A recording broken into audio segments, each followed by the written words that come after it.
Vous voyez cette buée? C'est ChatGPT qui transpire. Ça ressemble à de la fumée, mais c'est de l'eau potable. En fait, chaque fois que ChatGPT écrit 100 mots chez vous, jusqu'à une bouteille d'eau se vide ailleurs. Parce que ces milliers de serveurs qui répondent à nos questions chauffent énormément. C'est des radiateurs à pleine puissance qui tournent 24 heures sur 24. Alors pour éviter qu'ils fondent, on fait circuler de l'eau qui absorbe la chaleur et s'évapore dans le ciel. Résultat, ce data center de Google dans l'Oregon vide l'équivalent de 500 piscines olympiques par an, en pleine zone semi-aride. Cette eau n'est pas détruite, elle retourne dans l'atmosphère. Mais elle ne retombe pas là où on l'a prise. L'eau n'est pas détruite, mais la nappe fossile, elle, ne se recharge pas.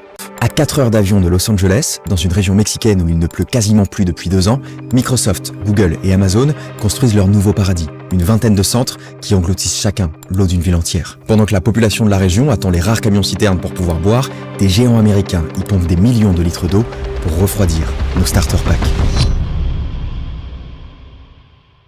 Ok, moins d'1 minute pour vous parler d'Infomaniac. Quand on parle de cloud, on pense à Google Drive ou iCloud, mais on ne sait pas vraiment où sont stockées nos données. Infomaniac, c'est une entreprise basée en Europe, éco-responsable et éthique au service que vous utilisez tous les jours. K-Drive, par exemple, c'est une alternative à Google Drive, mais avec un avantage clair. Vos données restent en Europe et elles ne sont ni analysées, ni utilisées, ni revendues, même avec l'offre gratuite. Les data centers qui les hébergent sont 100% suisses et fonctionnent grâce à de l'énergie locale entièrement renouvelable. Ils compensent même 200% de leurs émissions de CO2 et prolongent la durée de vie de leur serveurs jusqu'à 15 ans. Leur système de refroidissement innovant n'utilise ni eau ni climatisation. La chaleur dégagée par les serveurs de leur nouveau data center est réutilisée pour chauffer des milliers d'appartements suisses. Et toutes leurs solutions sont développées en interne ou via l'open source sans aucune dépendance aux géants du numérique. Les 3/4 de la planète sont recouverts d'eau, mais celle que l'on boit, c'est 1% de l'eau disponible. Alors 2 milliards d'humains n'ont pas d'eau potable. Pourtant, nos serveurs en avalent 1 milliard de litres par jour, de quoi désaltérer 20 millions de personnes. C'est pas uniquement dû à l'IA. Le streaming, le gaming et les sites e-commerce représentent encore la majorité du trafic des data centers. Mais une requête ChatGPT consomme beaucoup plus d'eau qu'une recherche Google.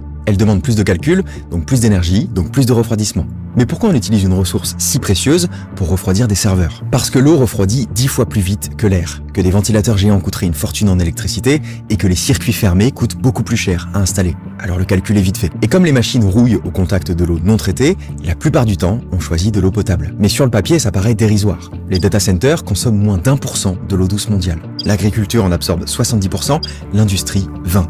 Sauf qu'ils ne plantent pas leurs serveurs au hasard. Ils se concentrent pile là où chaque goutte compte. Plus de la moitié des nouveaux centres américains sont construits dans des zones déjà en stress hydrique. En Arizona, 8 millions d'habitants rationnent l'eau et 30 data centers sont en développement dans la région. Au Texas, la sécheresse est sévère, les piscines sont vides et Meta y déploie ses serveurs les plus puissants. La Californie sort juste d'un état d'urgence et Google y ouvre un nouveau data center. La géographie de la soif devient celle de nos données.